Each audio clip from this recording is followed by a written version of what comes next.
Copyright disclaimer. Under Section 107 of the Copyright Act of 1976, allowance is made for fair use for purposes such as criticism, comment, news reporting, teaching, scholarship, and research. Fair use is permitted by copyright statute that might otherwise be infringing. Non-profit, educational, or personal use tips the balance in favor of fair use. Okay, says I'm live, and I'm live. Islam, Islam, Islam. We are here for 30 minutes, more or less. Happy holy day to all Moors and Muslims. I am Sister Tahida S. Najil Lael of CalifaMedia.com, MRCI and com, riseofthemoors.org and com, and certifiedmoorish.org and com, and probably more to come pretty soon, because I got a lot of stuff I want to do that I don't see other people doing. But I'm inviting others to please join me along the ride. Okay, so again, happy holiday. I'm just here to share, as I do every Friday, what I got going on, and that's all things Moorish that I think the Moors might be interested in and might want to get in on, right? Get in where you fit in type of thing. Because me personally, I'm trying to do something, and I'm finding that there are more consequences for doing these things with outside others. Okay. And I'll get into that. I'm going to do my level best to stick to my notes, because why? I respect your time. All right, so I'm just going to jump right into it. So this week, as far as the news, including announcements and anything else, and my main topic, which this week's main topic is, what was it? Yeah, because I got a lot going on. I came up with it, and I can't remember what I came up with. Tend your own garden. That's the main topic. Again, I'm going to try to keep this 30 minutes or less. So if I seem like I'm rushing through, I'm trying to see if I can keep this within 30 minutes. All right. So bear with me. Thank you for being here. I appreciate all y'all. Islam. Okay. So this week, in addition to the announcements and the main topic, I'm covering news, which includes Indigenous rights in a native case, right? Imported incompetence, spicy irony, not sweet irony, spicy irony, and anchors away. All right. Okay, so first, weekly announcements. The next Moorish Film Study. I did that. Okay, next Moorish Film Study is coming up the second Sabbath in September, which is September 13th. Okay? And that's to be held 11 a.m. Mountain Time, 3 p.m. 2 p.m. Eastern Time. We'll be holding a Moorish Film Study where we come together and re-examine movies we watched while we were asleep, and now with our Moorish eyes, let's see what they look like now with each other, to see and bounce ideas off each other, because guaranteed you saw something I didn't see, right?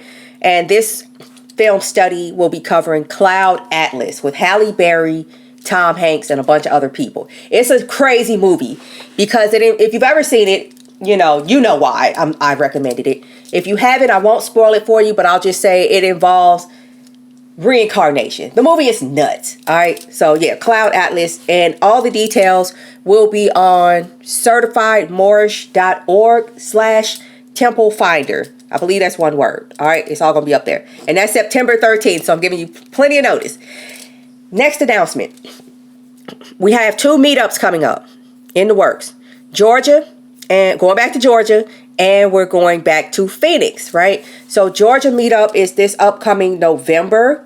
I think it's going to be before Thanksgiving, while everything is dead and everybody's getting, trying to book flights for Thanksgiving. We're going to take advantage of the cheaper flights that predate that or precede that. And I'm telling you, with enough time where you could do something about that now. I'm looking, actually, I already bought my tickets to Atlanta. I think I bought them back in May, right? Because some airlines, if you sign up for their newsletters, you get notice when they have stuff going on sale. So I'm like, okay, I know I'm going to Georgia sometime in November. Let me see if I can find this on sale. Sure enough. So that's that. So that's in November, and that'll be on riseofthemoors.org. Okay. And then the other meetup we have planned is Phoenix, and that's rolling like big time. And that's during the week during the born date of Noble Drew Ali. So it's scheduled to be January 9th and 10th. All right. But I'll be there from January 8th through the 12th. So I'll be there doing some other stuff because I used to live out there. So I'm gonna be hanging out for a minute to like explore and all that. So, but the event is planned for 9th and 10th, where Moors will be meeting up in Phoenix and caravanning to Sedona to recharge, because there's something going on with those rocks. It's like Sedona is like a junction of a whole bunch of ley lines, if you're familiar with that science, right? And then the rocks are collecting that energy. The place buzzes, all right? So we're going to sleep up there and then come back on our way back, stop at a bunch of attractions. We might stop at a bunch of attractions on the way up there too. So that's planned for January. And again, that will also be on riseofthemoors.org/meetup. All right. So, 508 course. I mentioned this Tuesday when I was speaking to the Moors, because I've started a networking session on Tuesdays. I'm trying to see if I can maintain this schedule. So every Tuesday at 6 p.m. Eastern, I will be on here. If you see me, wherever you're watching me from, that's where you will see me, right? Except for YouTube, because I'm still having trouble with my internet. So anyway, so on Tuesdays, it's like, okay, I just want to cover news and activities on Fridays. I don't want to take up time talking about business. We'll do that on Tuesday. So that's going to be like Tuesday Chamber of Commerce chats, right? So, because I'm trying to do some stuff. Like, as in, we out here, Moors that are into business, Moors that are trying to do business as Moors and exploit what's around us. We out here, right? So I'll be on there for 30 minutes, and then I'm going to try to move it off platform, where if you've like actually invested in this, because I have some other stuff like, well, I'll tell you this, but this you got to pay for, because this will actually generate you revenue, right? So I can't just give that away, or it won't work. It's called the law of reciprocity, right? Even if you just give me anything, but you have to give me something or it won't work. All right. So like I was saying, the course that was supposed to be coming out to go along with this 508 process, it will not be a course. It will be a book, because I was struggling trying to get the course thing situated. And I'm like, you know what? I'm going to just make a book first. And then then figure out how to make a course, because I need to get this out of my head, right? That kind of thing. It's bothering me that it's not physical. It's in my head. I can do it, but other Moors have been asking me about it. Here you go. So there will be a book coming up. I'm trying to still find a date to release, to start the pre-sale, but it's looking like it's going to be, looking at my calendar, the 28th. I'm looking at August 28th. That's like going to be like a tentative date for the pre-sale. Might be the release date, because I've been working on it. It's like as soon as I start working on it like a book, it just starts flowing. Because like, okay, I know how to do this. It just starts flowing. All right, so that's coming ASAP. All right, and also what I covered on Tuesday, I'm not going to go into it too much, because you can go back and look at the recording. MRCI Charities is expanding into New York State. So if you are in New York State and you are working on behalf of the Moorish Nation and Empire, and just our people in general, MRCI Charities will be able to assist you as a fiscal sponsor. So if you don't have all your ducks in a row, we do. And if you're working as a Moor, we can sponsor you in New York. So that's coming up, and there's a whole detailing of it. I go into it from Tuesday's recording, and that's on Instagram. I think it's on TikTok, and it is also on YouTube. All right. And let me continue with that. We're expanding into New York after already expanding into Washington State. All right. So if you're more in Washington State who has an enterprise going on, and you would like a fiscal sponsor so that you could access grants that are only available for 501c3s, we're here for you. So that's there. All right. So there we go. And good. Okay. I'm going to skip the business part, right? Except on TikTok, just to let y'all know. I've been doing stuff. I set up a shop. I'm like, oh, okay, they let me set up a shop. That's not what I'm here for, but I do have wares. I have stuff Moors might be interested in. For instance, my t-shirt, which you can also get as a magnet, which you can also get as stickers. I got to put both of these in the shop. But yeah, I made this. Everything you do as a Moor means something.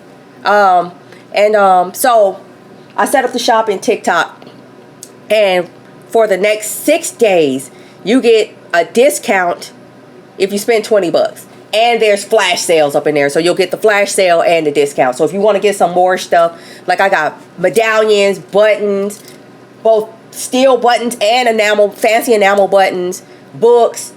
It's all kinds of stuff. So go check it out. All right. So that's that. All right. So I did cover it. Okay. So now the weekly news. 10 minutes. Cool. I'm going to try to keep this within 10 minutes. Weekly news. So like I said in the introduction, the main topics for the news are Indigenous rights in a native case, imported incompetence, spicy irony, and anchors away. All right, before I continue, Islam. Thank you all for joining me. Thank you for being here. I really appreciate your support. I really, really do. All right, I know that I need to get better at looking at the chat. Okay, this is not going to work on there. Somebody asked me to explain myself. I hope you're talking to somebody else because I don't know what you're talking about. But if you put it up in there, I'll try my best to see what you're talking about. Yeah, Islam and Islamism family. Islam. All right, cool. Thank you all again for your support. So the weekly news. Here we go. This is the good part.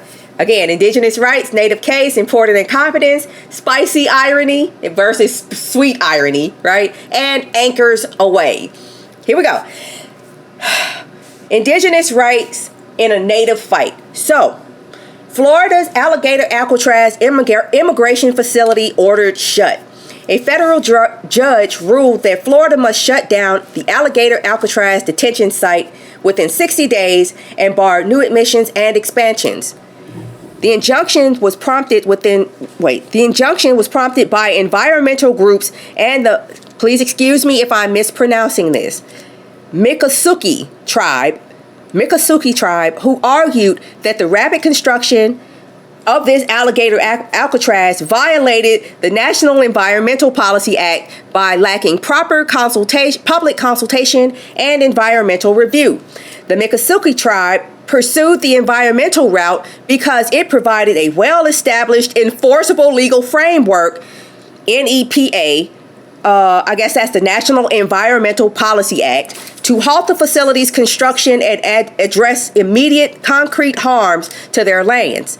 Harms tied to environmental degradation, cultural yada yada yada, blah, blah. Watch why I bring this up. By joining environmental groups, the tribe bolstered the case's legal strength, introduced their unique sovereign interests, and increased the likelihood of rapid judicial relief. I bring this up because this native tribe, these people swear this is their land. Check this out. We know we can't stop you via treaty rights. So we got to go through the EPA. I keep telling y'all these people are a fraud. If you had a legitimate claim to your sovereignty on this land, natives, federally recognized, I said it last time, if you are recognized somebody, they can take that away from you. They can adjust the terms how they see fit because you exist at their discretion. And here's proof. These people are not trying to stop so-called illegals. I say so-called because it's like you're Americans. You're not Moroccans. You have your own slice, but you are Americans, as in you're from this American continent, not the people that's necessarily locking you up. All right? Even though I've been seeing a lot of our people in these ICE raids and in DC snatching folks up. I'm just saying. So I just brought this up just to reiterate how if this is your stuff, why can't you use your indigenous rights to do it? Because you ain't got them. You got native rights, treaty rights. There's only one treaty that the United States has not broken yet. They violated, but they wouldn't dare break it. There's only one. All right. And they ain't got, somebody said, oh, it says Native Americans. I just was like, here it is right in front of you. Find a text that says Native. I see more all up and through this thing. I don't see Indian or Native nowhere in the one treaty they haven't broken. So that's why I bring up indigenous rights in a native fight. It ain't, you couldn't use your native rights. Why do you use your indigenous rights if it's your stuff? Please be sure to like, share, and subscribe so that this message may be spread widely to assist in our mission to normalize Moorish. All right, so anyway, that's good. Next one was, because I want to get to the tend to your garden. All right. So, imported incompetence. So if you haven't heard yet, last week, a Hindustani, a Sikh, yeah, it doesn't matter what his religion is. His nationality, he's a Hindustani, right? Or a Bharatan. He, if you haven't seen it, he was making an illegal U-turn on a highway in Florida, and on a highway where the speed limit is 70 miles an hour, right? And needless to say, some folks slammed into 3 lost souls, okay? I'm going to read what they wrote. So the U.S. pauses, this is important incompetence. U.S. pauses work visas for foreign truck drivers following fatal Florida crash. On August 21st, Secretary of State Marco Rubio announced an immediate suspension of all worker visas for commercial truck drivers, a direct response to a deadly crash in Florida involving Harjinder, oh, that's a pretty name, Harjinder Singh, an Indian-born trucker who entered the U.S. illegally through Mexico. Singh, who performed an illegal U-turn on the Florida Turnpike, caused a collision with a minivan that tragically claimed 3 lives. Though undocumented, he had obtained a full commercial driver's license in Washington State in July 2023, as well as a limited term non-domiciled CDL in California in July 2024, despite failing to meet eligibility and demonstrating very poor, not just poor, very poor English language and road sign comprehension. Do you think that would come in handy if you're driving a big old semi-truck, right? Oh my God. Because he probably thought, oh, here's where I could turn. Didn't see the sign. Couldn't read the sign that said unauthorized. And there was a reason why it was unauthorized. So anyway, so demonstrated very poor English language and road sign comprehension, scoring just 2 out of 12 verbal test questions in English and correctly identifying only 1 out of 4 highways. So this is the guy who caused the crash. He correctly identified only 1 of 4 highway signs during post-crash testing. So after he crashed, we're like, no, we're going to see. You could have bumped your stuff up since the test. Let's see where you at after this crash. Probably the only one he could identify was stop. All right. The crash has ignited intense scrutiny of how such individuals are able to access commercial licenses and pass through vetting systems, driving new enforcement actions. Secretary of Transportation Sean Duffy emphasized that if states had properly enforced English proficiency and licensing rules, quote, this driver would never have been behind the wheel. So there's that. So he brought his bad driving habits over here, and greedy for this foreigner brought his bad driving skills over here, and other foreigners made it possible for that to go on all over the country, resulting in the life of 3 people, right?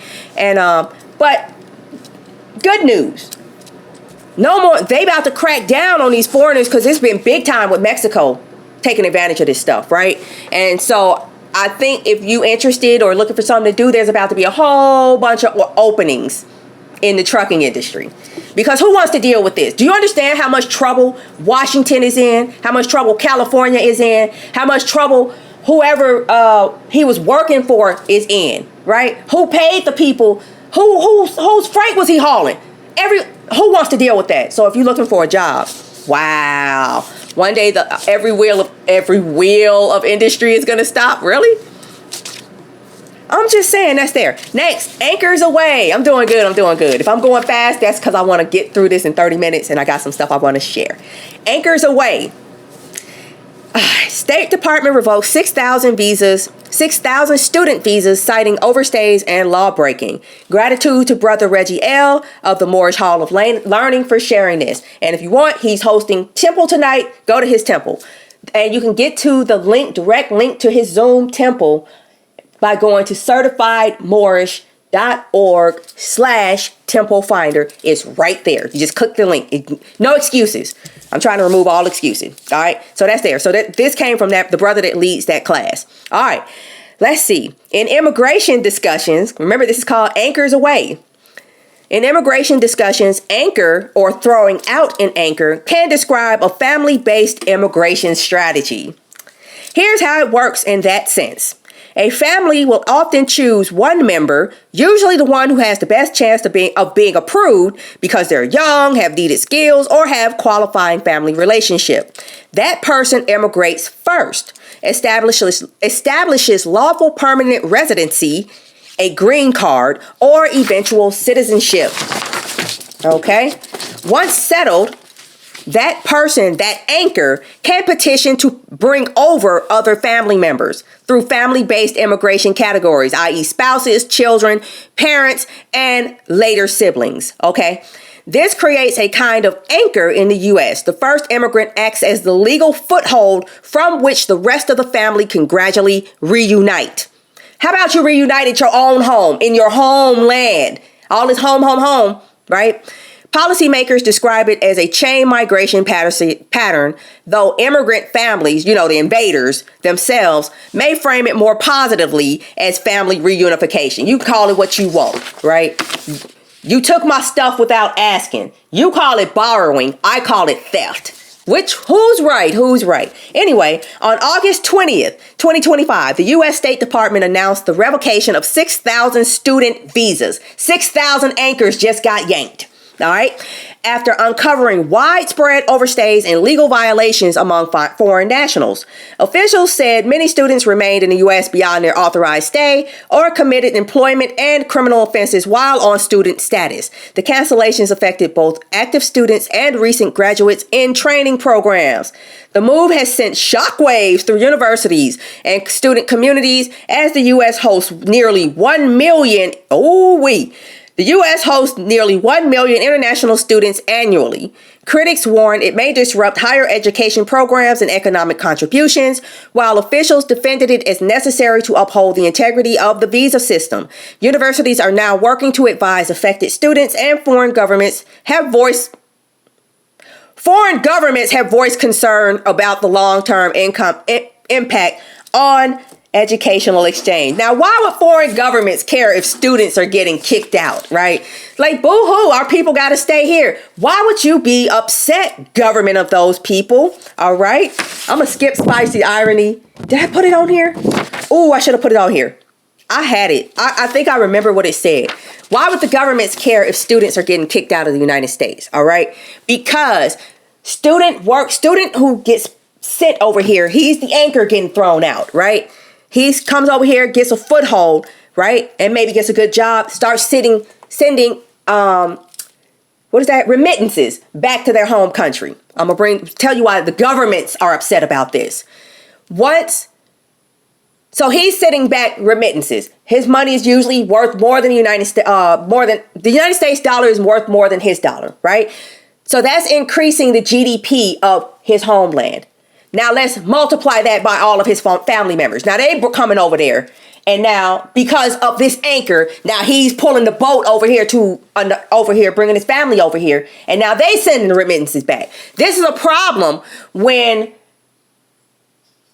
3% of your GDP, 3%. Do you understand how much 3% is?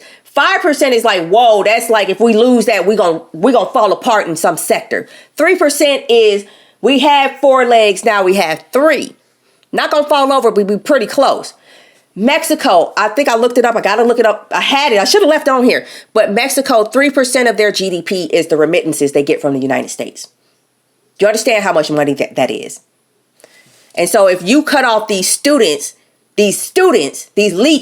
and they can't bring over their related leeches, now the governments are upset. This is a reason to go to war. You messing with my money because I can't exploit your country through my anchors.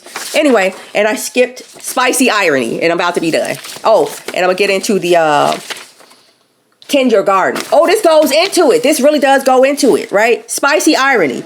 Did you know Mexico is having demonstrations right now? There's demonstrations and protests going on in Mexico. In recent weeks, demonstrations have erupted in several Mexican states over the arrival of Honduran migrants traveling north in caravans. Local residents in border cities such as Tapachula, Chiapas, and Coatzacoalcos, I love these names. Veracruz have staged protests demanding stricter controls, citing strains on jobs, housing, and public safety. Is this not what the black folks in Chicago were, so-called black folks in Chicago were saying when Biden was trying to dump all those Mexicans up in black neighborhoods? Is this not the exact same thing? Let me read that again. Local residents in these cities that I listed have staged protests demanding stricter controls, citing strains on jobs, housing, and public safety. Protesters carried signs calling for deportations and accused the government of prioritizing migrants over citizens. The demonstrations are partly in response to escalating numbers of Honduran migrants entering Mexico en route to the United States. According to officials, shelters and aid centers are overwhelmed, and tensions have grown between local populations and migrant groups. Some residents claim increases in petty crime, competition for work, while human rights groups warn that migrants are being scapegoated. Blah, blah, blah. Is that not mirroring, like word for word, what happened when Biden just opened up the floodgates and let everybody come up in here? They headed straight for the black neighborhoods. They didn't even go to the Mexican. I'm from Chicago, most segregated city in the United States. Except, okay, you got sundown towns. That's not segregated. That's just a sundown town. Okay, we all live in the same city and work in the same city, blah, blah, blah. Live and work, but you live over there, I live over here, but we all live in the same city. Chicago's the most segregated city in the United States, all right? So there's definitely a very pronounced Mexican area. It's called Pilsen, Little Village, okay? Those migrants did not go to Pilsen. They went straight to Morgan Park. They went straight to Bronzeville, okay? They went straight to where else? I don't know, Stony Island. That's where they headed. Anywhere where they have a field house. You know what a field house is if you're from Chicago. That's where they sent the Mexicans headed. They didn't send them there. I don't think they sent them. Maybe they told them to go there, and then they dropped them off and they made their way there. They didn't go. Even if you got dropped off, you want to stay here instead of go to your own neighborhood? Why? Leeches, vampires, bloodsuckers, thieves, filthy scumbag opportunists. I'm going to call you what you are. Go home. All right. So anyway, tend to your own garden. That's the main idea for tonight. All right. I'm about to pause here and say this because I'm going to go ahead and put this in. Tend to your own garden. So these people are having all these problems over here, right? Why? Because they ran. I've covered this already. I'm not going to belabor the point. It's not only tragic that you ran here. You could have gone anywhere else. A lot of them did. But you ran here. We got enough problems. We trying to get our stuff back. Now we got to be battling with you too. That's not cool. Especially because you were colonized just like us. And now you're helping our colonizers remain in power. I got a huge problem with that. And now you're suffering for it. And now your children are going to suffer for you doing this stuff. Here's why. And here's how. So the consequences of the industrious fleeing their countries. Buju Banton got a song. Those who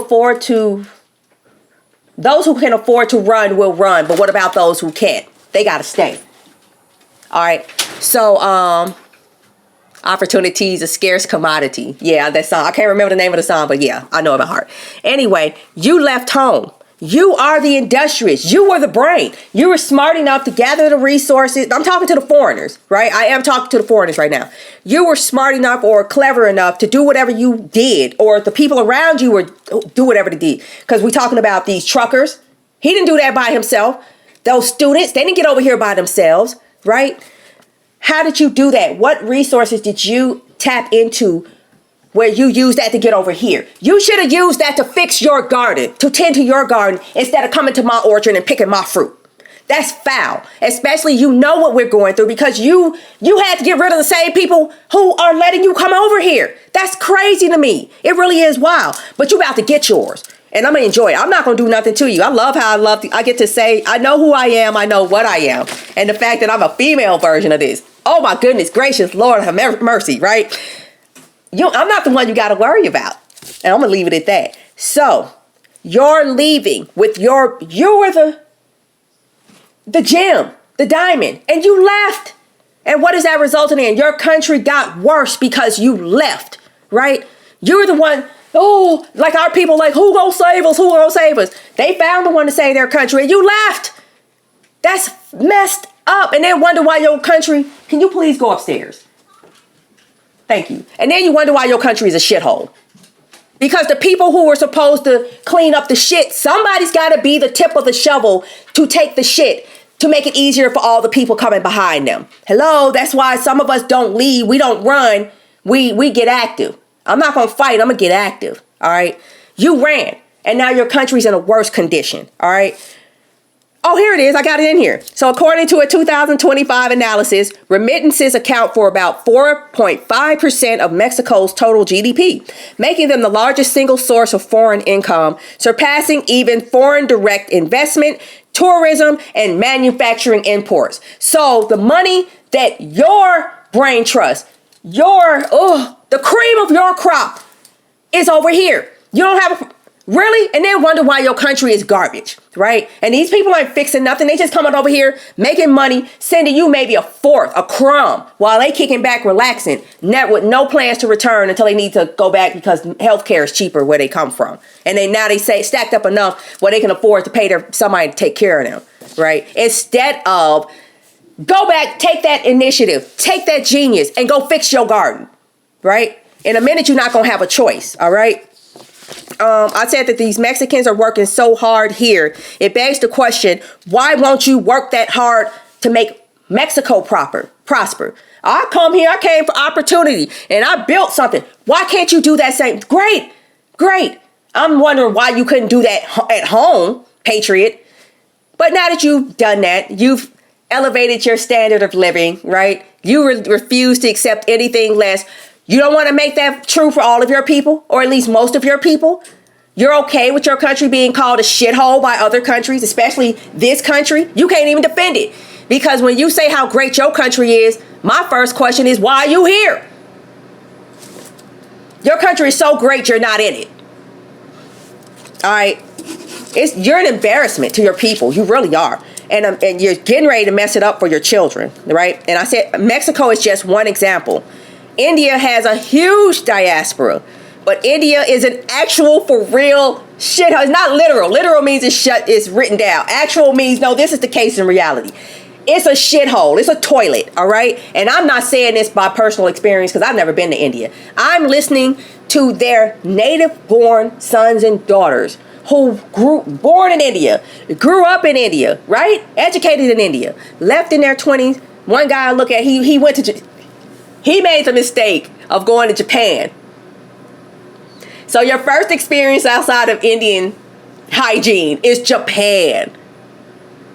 Wow. If you know anything about Japanese hygiene is like almost elevated to the level of religion to them.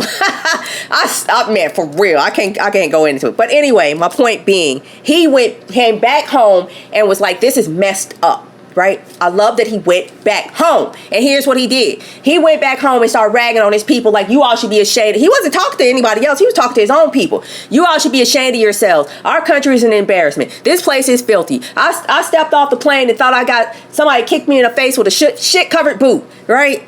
And the reason why this is because we're not considerate enough. When I went to this country, I learned this, that. We need to implement that here. Do you understand where I'm going?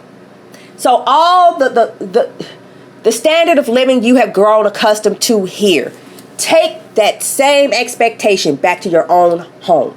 Can you imagine that if everybody here, we have everybody on the planet on my land.